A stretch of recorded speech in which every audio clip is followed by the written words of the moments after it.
Alors bonjour tout le monde, aujourd'hui on va parler des forces qui régissent entre les molécules et les atomes.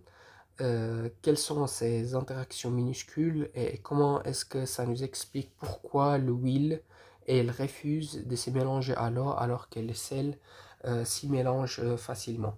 On va parler des liaisons hydrogènes, des forces de Van der Waals et de solvatation. C'est parti. Alors, tout commence par la polarité. Imaginez une molécule comme un petit aimant. Regardez par exemple la molécule d'eau ici à gauche. Alors, en fait, elle est constituée d'oxygène et de deux hydrogènes. On sait que l'oxygène, il est plus électronégatif que les atomes d'hydrogène. Alors, le résultat, c'est qu'il devient légèrement négatif. Il porte en fait une charge négative ici-là, alors que les hydrogènes, ils portent une charge positive. Alors ça va créer un moment dipolaire permanent dans cette molécule. Alors on peut dire que c'est en fait une molécule polaire. L'eau, c'est une molécule polaire. Et le moment dipolaire, il va du plus vers le moins. Alors ici, il y a les deux plus qui vont s'associer par linéarité. Ils vont créer un plus ici. Et le moment dipolaire, il est représenté de cette façon-là. Alors en revanche, regardez la molécule de dioxygène ici là. En fait, on a deux atomes égaux et en fait, si on a deux atomes égaux qui ont une structure linéaire, bah, en fait, la molécule, on peut dire qu'elle est apolaire parce que les deux atomes sont identiques et leur tirage des électrons sont égaux. Donc ici, on n'a pas en fait de moment dipolaire entre ces deux atomes-là.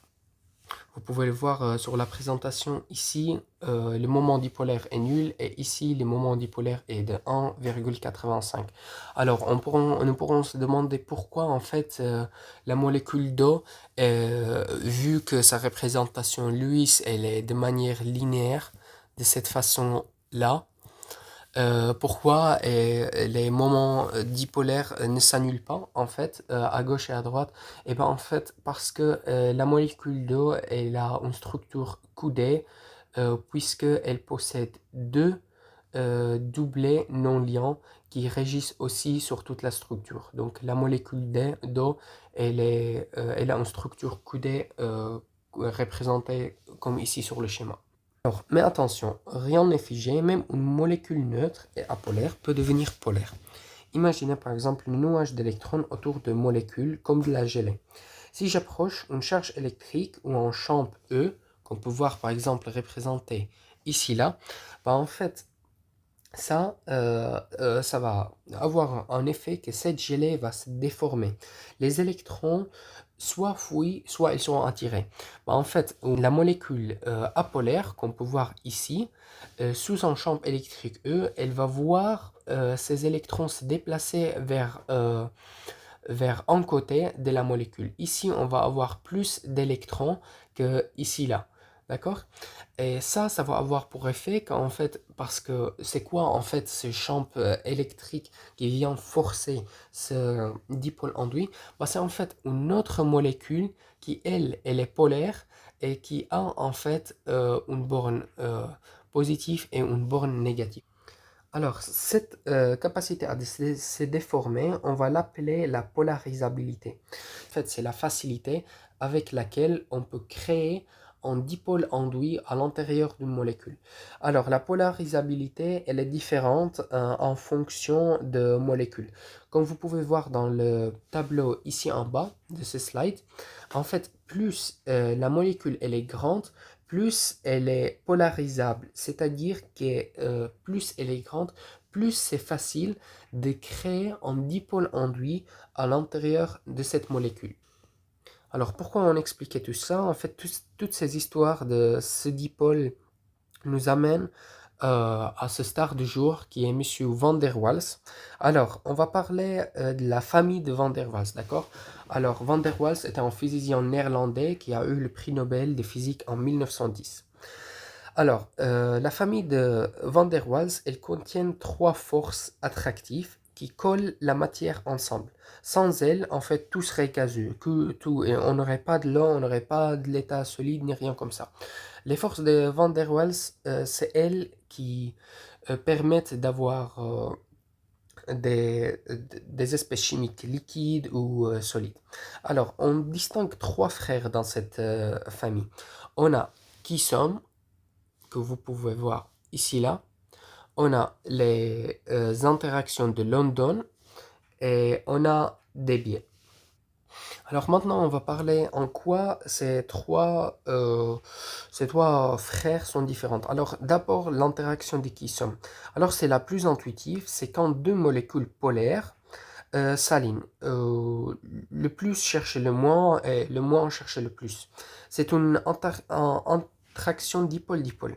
Alors, comme vous pouvez le voir, en fait, on a deux molécules polaires, ici et ici.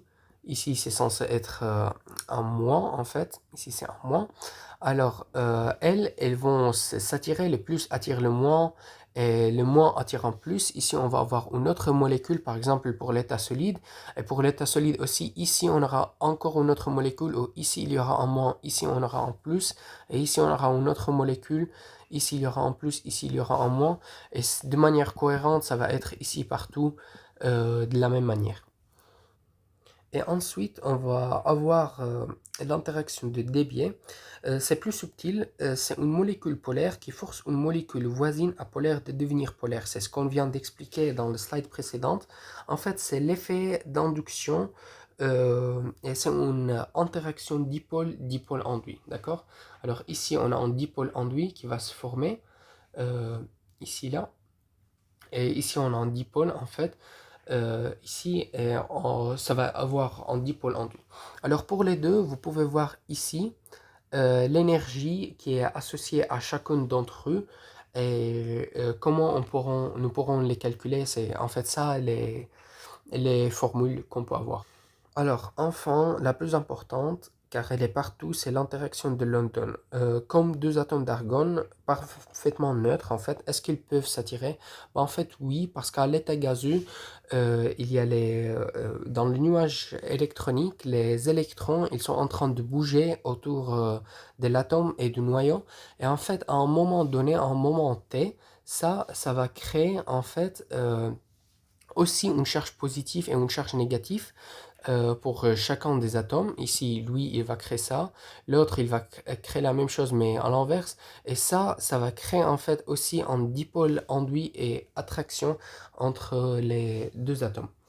Alors en fait, c'est en cause du mouvement perpétuel des électrons. Et cette force d'attraction, elle est faible, mais elle est omniprésente car elle est statistiquement non nulle. Ici, vous pouvez aussi voir la formule pour pouvoir calculer l'énergie de cette attraction. Alors ici, on peut voir un graphique du bilan des forces, l'attraction et la répulsion. Alors pour une très courte distance, ici on peut voir la distance sur les axes des abscisses. Alors à courte distance, ici vous voyez qu'on a une force répulsive parce que si deux atomes ou deux molécules sont très proches, en fait les nuages électroniques, c'est juste une représentation ici, les nuages électroniques vont se retrouver très proches et ça va créer une force répulsive explosive qui va tout de suite créer en fait une force des répulsions entre les deux et ils vont se répulser. Alors en fait nous on va chercher la zone d'attractivité la plus où c'est le plus important. On peut voir sur le graphique que c'est ici là en fait. Pour un certain R, pour chaque molécule ou chaque atome différent, il y a une distance d'équilibre où la zone d'attraction est la meilleure. C'est parce qu'en fait, à cette distance d'équilibre, on va pouvoir en fait créer un dipôle enduit entre les deux molécules. Alors, est-ce que c'est la force de London, de Debye et Kisson se valent? En fait, non. Il y a des atomes ou des molécules qui vont avoir plus d'une force plus que de l'autre et moins d'une force que de l'autre. On peut voir par exemple ici dans l'eau, on a un pourcentage représenté de différentes forces de Kisson, de Debye et de London. Et chaque atome, il peut avoir en représentation différente de pourcentage pour chaque interaction de Van der Waals. Alors, en fait, pourquoi on étudie ces forces? En fait, on les étudie parce que ça a une conséquence directe. C'est combien d'énergie on doit mettre dans une molécule pour pouvoir rompre ces forces et ces liaisons.